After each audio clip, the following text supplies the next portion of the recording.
नमस्कार मंडळी, आज आपण नेरळ येथे आलो आहोत। नेरळची फेमस बिर्याणी A1 फिरदौस कॅटरर्स फेमस बिर्याणी आहे। आपण कधी जर आला तिकडे तर बघू शकता।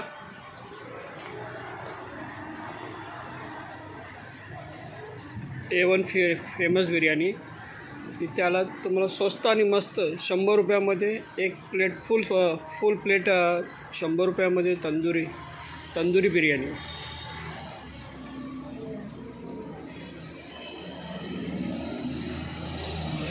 बघू शकता आपण मस्तपैकी इथे बिर्याणी मिळते। नेरळमध्ये स्टेशनपासून 10 ते 15 मिनटाच्या वॉकिंग डिस्टन्स आहे। इथे आपण आल्यावरती A1 बिर्याणी म्हणून आहे। बाजूला जॉय हॉटेल आहे, जॉय हॉटेलच्या बाजूला आहे।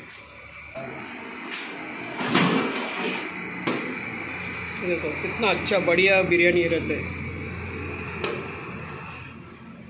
यहाँ के जो मालिक है मौलवी साहब, वो खुद बनाते हैं। यहाँ पे खुद बना के सब कुछ देते हैं। खुद यहाँ खड़ा रहते हैं, किसी भी कस्टमर को आते जाते तो खड़ा रह के ही उसको दे देते हैं।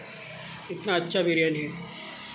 आप कभी ये साइड में नेरल में आ गए तो जॉय होटल के बाजू में है बिरयानी, आप देख सकते हैं।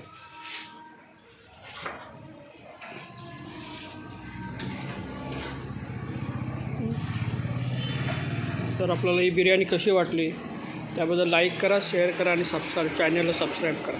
धन्यवाद।